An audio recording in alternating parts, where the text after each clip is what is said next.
For today's video mga katunan, nakasakay nga ako dito sa sasakyan na tinatawag na jeep na bus. Jeep ang itsura sa labas, bus yung loob. Nakita nyo naman yung pag-upo ng driver mga katuna, parang nasa bus talaga. At take note, may CCTV pa talaga. Ang lawak-lawak niya mga katuna. First time kong makasakay sa ganitong klaseng jeep na bus mga katuna. Nakita nyo yan, yung hawakan napakataas.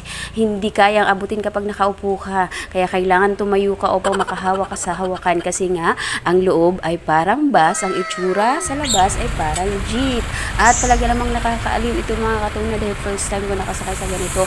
Ako'y manghang-mangha. Nakita nyo yan, super lawak. Sana all ganito lahat ng jeep. Kaya lang, nag-iisa lang to at lahat ay namamangha. Nakita nyo naman mga katuna, lahat ang nakatingin sa jeep na to, jeep na bus na to ay nakatingin lahat.